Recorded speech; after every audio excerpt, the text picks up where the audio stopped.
What you're looking at is the belly of the beast. This is a Collins 51J-1. You know, it's the model that doesn't exist. You're looking at the belly of the beast. This is Wafer Central. Wafer Switch Central. Here's a wafer switch here, wafer switch up here, and one also down there. So, in other words, you have to clean the wafer switches after 70 years. And I showed you my hemostats, and it broke. The piece of rubber just broke off. But I was using pieces of pink pearl, and I started telling you that don't use a pencil eraser because of this thing's back. It goes backwards when I look at the camera. There's a ferrule here, and you could bend one of the contacts using this. But what I did find was I went over to Walmart, and here we go.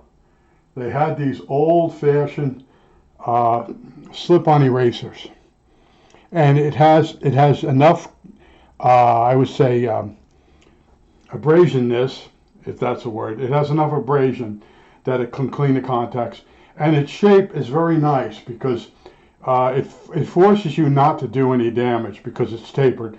Now, it's made by Pentel, and they call them high polymer eraser caps.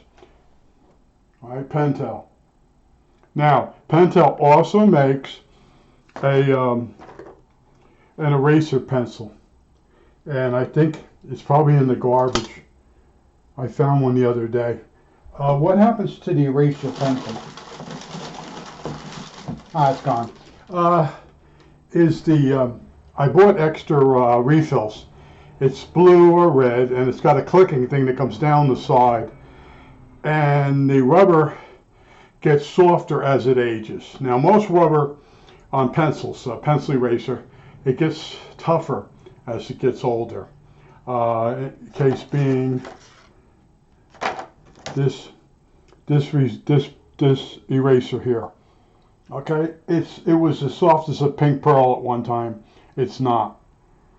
And if you've ever been around VCRs and replaced the belts in them, the belt either dries out and breaks, or it becomes like a linguine.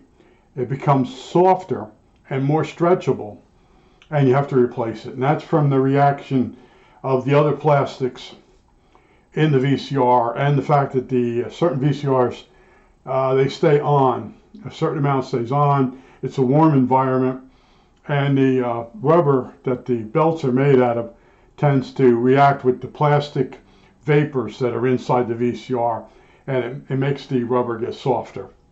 But I just wanted to show you, Walmart still sells these things. Now, when I ran out of this little tiny red thing I always show you, it's hiding.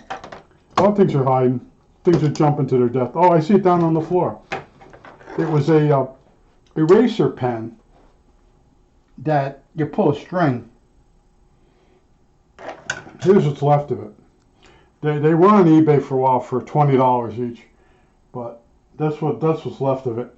And the amount of abrasion on this rubber is rougher than pink pearl, and this is like the perfect one.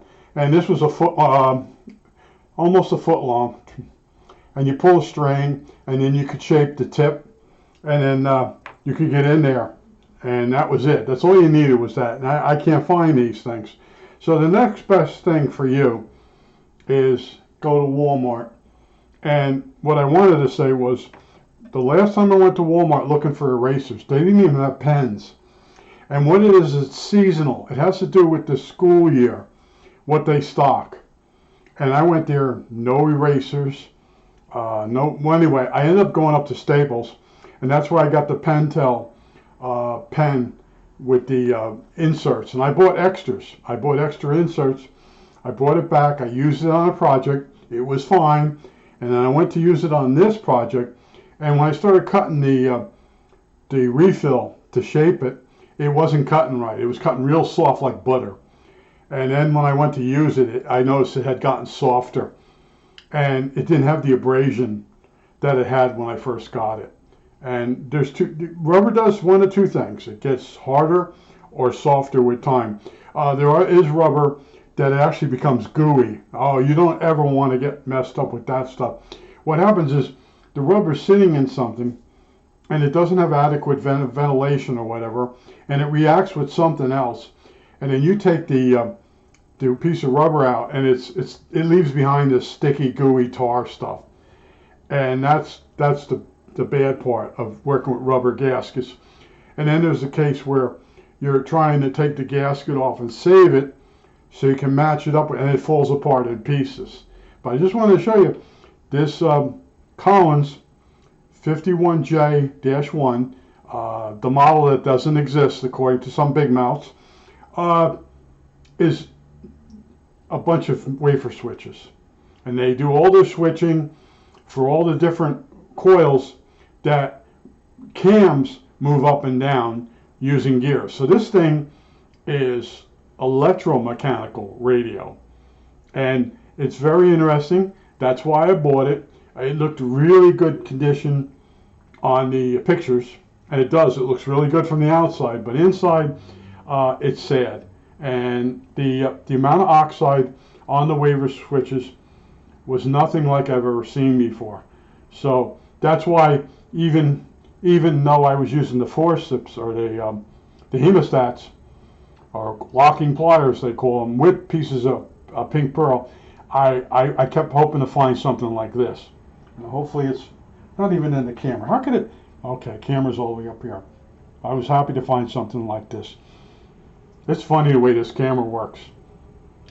The range, what you think it's looking at and what it's actually looking at. I think that's it. All right, that's it.